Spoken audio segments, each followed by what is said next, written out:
So in today's live stream, we're going to start by looking at the dollar, what the dollar is doing. Thank you so much, Ray, for your confirmation. Thank you, Peter, for your confirmation as well. I appreciate you all. So we're going to start by looking at what the dollar is doing. We're going to start from the weekly.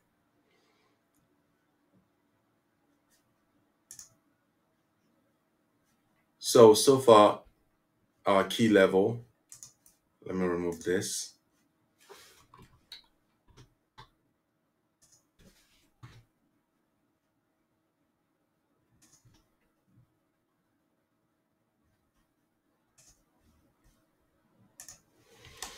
So right here, we were anticipating for price to come into this position, into this key level that I outlined. And then as much as it looks like price has tapped into that position, you can see that there's still a gap in between those two range, between this high and this low right here. There's still a gap right there. So price hasn't actually tapped into that extreme premium position in as much as it looks like it has, but it hasn't.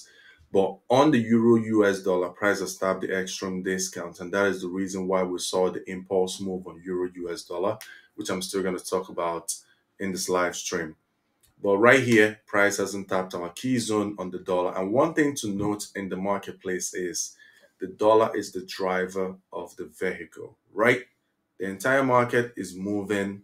It's either moving in tandem with the dollar, or it's moving, or it's it's either correlated with the dollar, in the sense that if the dollar is going to the upside, it's going to the upside with the dollar, or it's cross correlated with the dollar, which means if the dollar is going to the upside, they're going to the downside. So the dollar needs to have made a high before the euro is going to make a low. If the dollar hasn't made a high, we're not anticipating to start buying euro. Does that make sense? So I'm going to explain what I mean in full detail as well on this live stream. So what I mean by this is, let's say, for example, we're anticipating for the market to top out right here, because this is our extreme premium. And overall, we have other confluences showing us that the dollar could potentially go to the downside. It's not a certainty. It's a high probability, but not a certainty. Now, if we are anticipating for the dollar to go to the downside after tapping into this key level, the only time we're going to start looking for buys on the cross pairs like euro, GBP, and gold is once we've confirmed that the dollar has topped out right here. If the dollar hasn't topped out, if it hasn't shown us that it's digged into the key level, and then we see a displacement that breaks a previous low. What do I mean by a previous low? I mean like this. So we created a low, a high, a low, and then a higher high into this key level, and then drop down, breaking the previous higher low. The moment we see this, that could potentially be a top out on the dollar. It could have potentially created a high before we now anticipate for it to go to the downside. At least best case scenario into this inefficiency, we could target the inefficiency to be our first exit position. When price comes there, we can scale out between 70% of the profit, because inefficiencies like this is weekly inefficiency. Even if price is going to run through this inefficiency, it can also be a position to send us into a deep retracement. So let's say between the high and the low, if the discount position is right, is the premium position is right here. This is just an example. Let's say this is our low range low and our high range. Now, this is the kind of position that will send us back into a premium before we can continue lower. So even if we're anticipating for price to run this low, this is going to be a key level that could act as a solid support zone to send price higher for a deep retracement, potentially to even run like a 1 hour high, run liquidity. So as long as we've not seen dollar top out into this key level, we've not seen dollar tap into this key level and then drop to break structure, we're still going to focus on dollar heading higher, right? But you have to note that it's also a high risk trade. Why is that a high risk trade? Because we have an inefficiency here. In as much as we are anticipating for that to happen, we are in an inefficiency. This is an inefficiency, and price can also use this inefficiency as a resistance zone and drop to the downside or have a deep retracement. So that is why, in as much as we're still going to be looking for buys on USD XXX pairs, but you have to understand where we are in the marketplace, because already we are in a premium, very close to an extreme premium. So buys, yes, buys can work. We can make money with buys, but you also need to understand that you shouldn't have a lot of risk on, because you're supposed to be buying at a discount, selling at a premium, extreme premium. The only reason we still look for buys on USD XXX pairs, even though we are at extreme, very close to the extreme premium, is because price has not tapped into our key level. So that being said, I'm going to remove all this from my chart so it's going to be a bit cleaner and you can see what I'm outlining as well. So if anything I just said now sounds so complicated and you don't understand it, feel free to drop your questions on the charts and I'm going to be there to answer you. So that being said, the only thing we're still going to be working with on the dollar is we have our low and our high. So on the 4-hour time frame, you can see we're still consistently creating, this is daily time frame, we're still consistently creating higher highs, higher lows, higher highs, higher lows. So we're still bullish on the daily, run liquidity above this high. So we're still bullish on the daily. Take note of where we are in the marketplace. If we are to look for the quarterly shift in the marketplace, let's start from January. So we start from January. Start from January, February, March. Next one is March, April, May. Next one is May, June, July. Next one is July, August, September.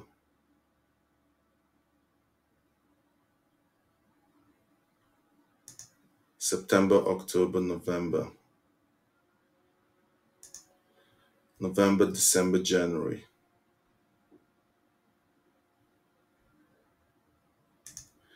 January, February, March.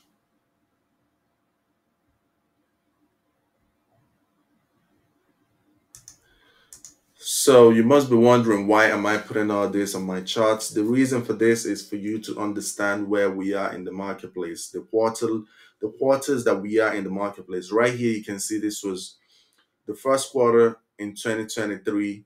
We had a high, price drop lower, ran sell side liquidity, rallied, ran buy side liquidity. In the next quarter, price dropped down, ran sell side liquidity. In the next quarter, price expanded higher into an inefficiency. And then what did we do? We dropped down, retest. The next quarter, we dropped down, ran sell side liquidity. In this quarter, we ran buy side liquidity, trendline liquidity. In this quarter, we've been dropping down, running sell side liquidity, dropping down, high, drop down, run sell side liquidity. And now we're in this quarter, what did we do? We ran buy side liquidity right here. So every quarter, you have to anticipate for a run on liquidity. So whether it's going to be a buy side liquidity, a sell side liquidity, I talked about this in January when price was around this position. I was talking about the quarter, we're in the first quarter, so we should be anticipating for liquidity to get taken. And where is the potential liquidity that could get taken? Right here, I outlined this. So for the people who are tuning in, you got a lot of source from and a lot of value from that, and you can basically do this on your charts and use it to anticipate for the liquidity the price could potentially take. Now, the point of this is for a lot of people that have busy schedules, you can use this concept in investing.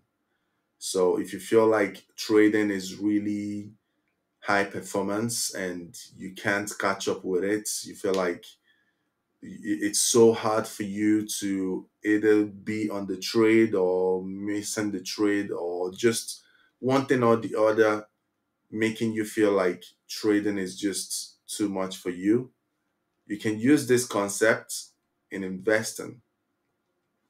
What can you invest in? Now, for example, you can look for opportunities in investing in the stock market, and you can even invest in. There are ways you can swing trade the euro. There are ways you can swing trade the euro or swing trade the pound. And it's just what I'm explaining right here.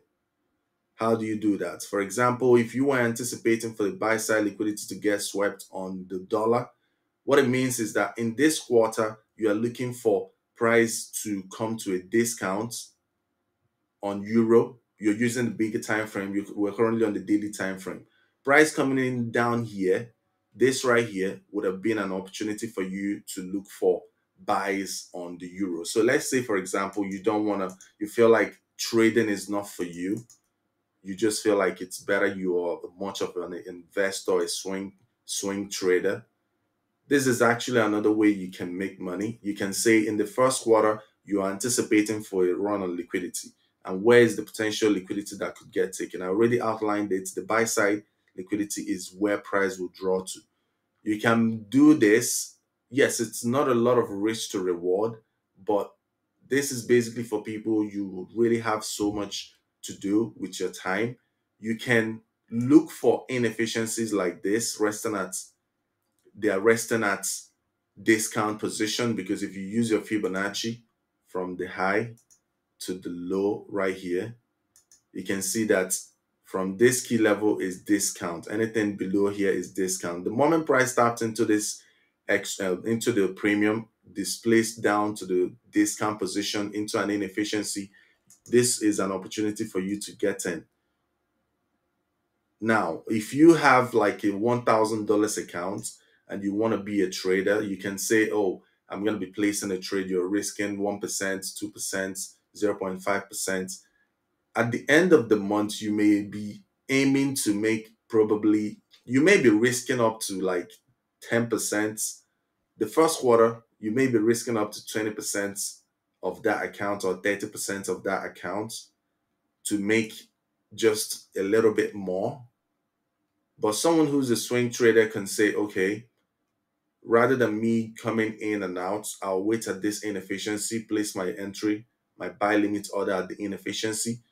The moment price comes in, they activate them, they put their risk on maybe 30%. They're risking the same thing they would have risked if they were getting into the market every single week. Let's say at the end of the quarter, your entire risk, the first 3 months, January, February, March, that 3 months, every month, let's say your risk on is 10%. So that's 30%. So you put in that 30% into the marketplace and you make 1.5 of that. So that is going to be around, that's going to be around a profit of about 45%.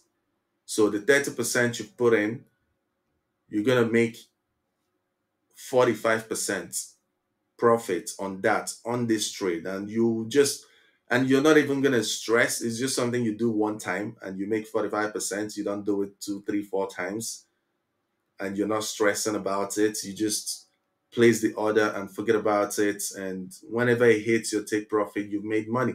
The next thing you do is you look for where could the next draw on liquidity be? Where could price be drawing to after hitting this place? What it means is that once we're in this quarter that we are in now, the next quarter is in March, which is in about Today is 16th, which is in about probably like 12 days. So that means after 12 days, we will be anticipating for another run on liquidity. So the question is it going to be a buy side liquidity run or a sell side liquidity run? Now, you now take that into perspective and now start to anticipate whether the run on liquidity is going to be this buy side liquidity or this buy side liquidity, or is it going to be a sell side liquidity? All you're looking for will be in this next quarter. Once you're in the next quarter, you're looking for opportunity to see a shift in market structure. The moment you see a shift in market structure in this quarter, let's say, for example, now we're anticipating for a sell, and then in the next quarter, you see price come in here, and then let's say in this quarter, in this month, you see price come into this key level, now break structure. The moment it breaks structure and we're in the next quarter in March, all you're now looking for is a retest. And then you'll be hunting for the next liquidity being here. And all you do is still the same thing, risk on. Let's say in 3 months, your plan is to risk 30% of your account. You just put that risk on just one trade and you're aiming for the low. And this one would yield you 1:5. So 5 times 30%, that's like 150%. So it will literally flip your account without you taking like dozens of trades. So this is just an example of how people with busy schedules, you have a 9 to 5, you have to look after your kids, or you have school or whatever engagements, and you feel like it's really so hard for you to keep up with taking a trade every single day, every single week. It's just so complicated. You can do this, and it's not going to take up all your time. You only need to take a day off during the weekend, or just a day, focus on the market, look at the back test it, and look at how price has consistently been running liquidity. After every quarter, price is running another liquidity. It's either a buy side or a sell side, or a buy side or a sell side, or a buy side. Liquidity must be taken in every quarter. It's I don't want to use the word as a certainty, but it's basically a certainty if you ask me. Because if we start back testing this right now, just from here in this quarter, you can see we have a high and we'll run liquidity. In the next quarter, we'll run liquidity. And then the next quarter, we'll run liquidity, sell side. And this one will run all this buy side liquidities resting right here. And then this one will run sell side liquidity. And in this one, we run buy side liquidity. All these buy side liquidities all got taken out. And then in this one, you can see in this one, we'll run sell side liquidity here, run sell side liquidity, run another sell side liquidity still in the same quarter. And then in this quarter, we'll run buy side liquidity. Like, what makes you think it's going to stop? It's never going to stop. Every single quarter, price is going to be hunting for another liquidity. It's going to be either a buy side or a sell side, because the market is engineered by liquidity.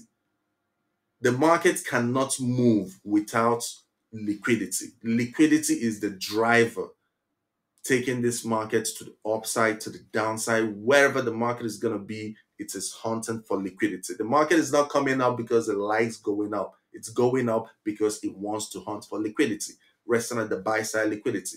If it's going down, it's because it's hunting for liquidity, resting at the downside being the sell side liquidity. Does that make sense? If it doesn't make sense to you, you can drop your questions in the chat and I'm going to be there to answer you. So this is one thing I just need a lot of you to have busy schedules. It's so hard for you. You can take your time. You can watch this again over and over again if you don't understand it. I've talked about the quarterly shifts before and I've said it again. And if you still need more detailed explanation, you can still drop it in the chat. I will see how we can put a video together and put it up on the Ego AI so you can watch it again and again and again, and you can basically download it and watch it how many ever times you need to watch it just to understand it and just trade. It's better you trading one concept than trading three, four, five concepts and you still don't make any money. It doesn't make sense. It's better just focus on one and focus on that and that alone. So that being said, that is what I'm looking out for to see on the dollar, and potentially we're still going to be waiting patiently to see what the market is going to do. That being said, the next thing we're going to do now is we'll look at USD card, USD XXX pair, because in as much as we're still anticipating for bullishness on the dollar to still go to the upside, it simply means that we're still anticipating to see more higher prices on the USD card, USD JPY, and other USD XXX pairs. So that was the reason why I put out a trade idea on USD card this morning. I'm going to run through that as well. So the trade idea is basically because if you look at the 4-hour time frame on USD card, you can see that we're still trending to the upside, consistently creating higher highs, higher lows, and then here we created a higher high and then this higher low, and then right here we came up to this key level.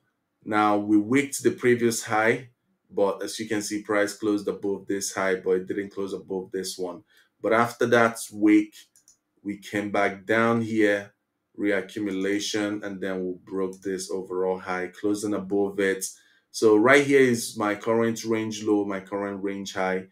So I was anticipating for price to come down into this key level. I was hoping that this 4-hour inverted fair value gap is going to act as a support zone, but don't forget we still have this wide range of inefficiency. This was the reason why the trade we got into on USD card, the moment it hit into this key level, I told everyone to jump out, take your profits, and leave the market, because things like this can happen because it was a CPI news, and CPI news comes with a lot of volatility. You don't know where price is going to go. I'm not trying to act like I'm a genius or something. No one's a genius in this market. We're all participants. We just look for opportunity to make whatever we can, take it and leave, because price can reverse against you. The market will humble you.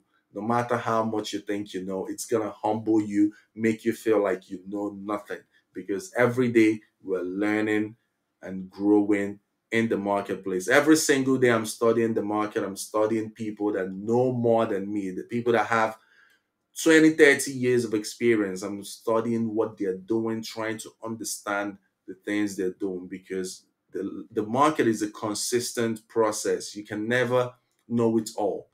Thinking you know it all is just basically knowing nothing, because the intricacies in the marketplace is just way too much to think you can learn it all in just a few years. There are people that have been doing this for a decade, for 30 years, and they still take out time to learn more about the market.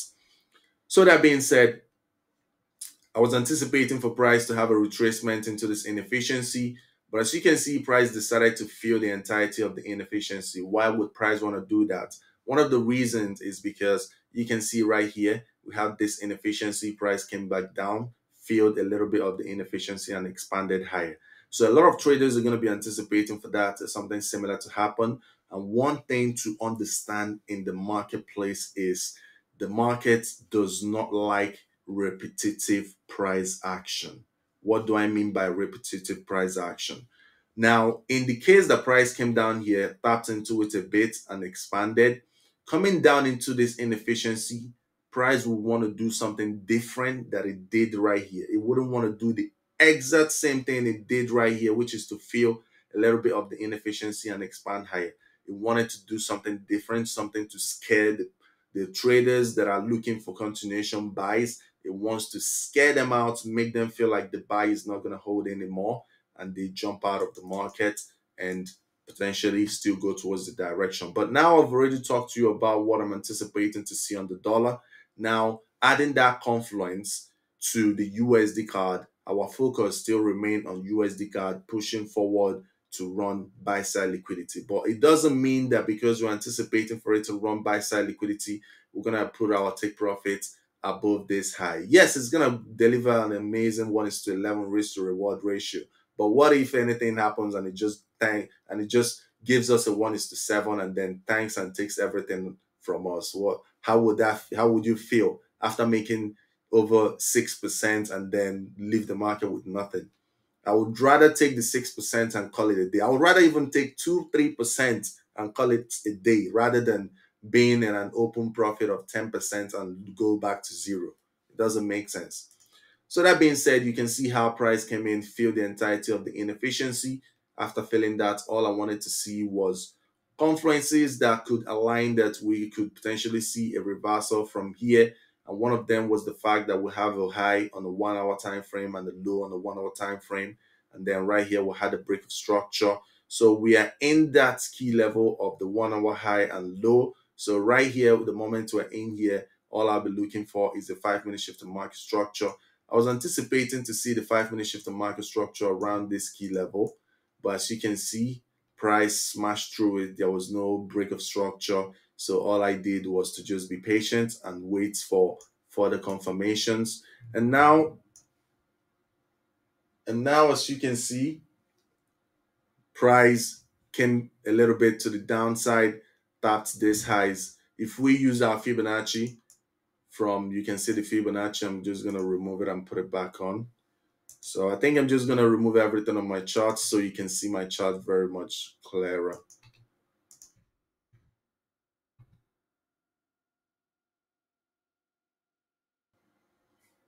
So, so right here, this was the reaccumulation, our first entry on Tuesday, expansion. Now we have a high, a low, a break of structure.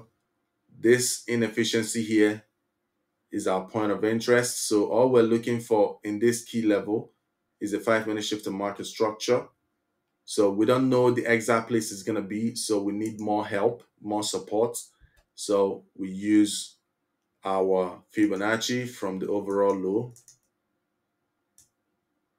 to the overall high. And you can see that price came back down into the extreme discount.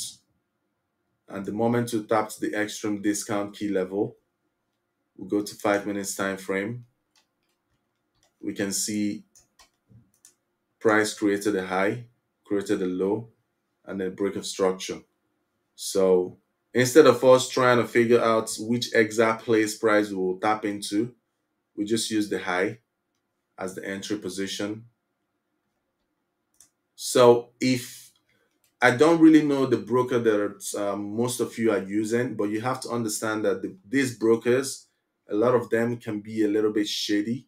So instead of you missing out on trades due to slippage or whatever, the best thing you can do is, let's say, for example, this is the entry. Even though I adjusted the trade, I really don't like pushing my entries too forward, but I adjusted the trade. If you check on your MT4, you will see that in as much as this is where the entry is, I put the limits around here. So if you're on this live stream, you can check your MT4 to see where your own entry is resting. It's supposed to be resting around here. So the entry is supposed to be 1.34682, but I pushed the entry a little bit forward to like 687, I think. So you can check yours to confirm. The reason is just because of slippage. I don't want situation where some people are not going to be activated into the trade. So I just want to make sure that everyone's able to get activated in the trade. So that is the reason why I pushed the entry a little bit forward to this position. But this is the major entry where I want to be in the marketplace. So now price can decide to come a little bit deeper. Nobody knows how deep price will want to come to. So another thing I did was, in as much as this is supposed to be the stop loss, I added an extra 3 pips to it. And the reason I did that as well was because of the same thing I talked about.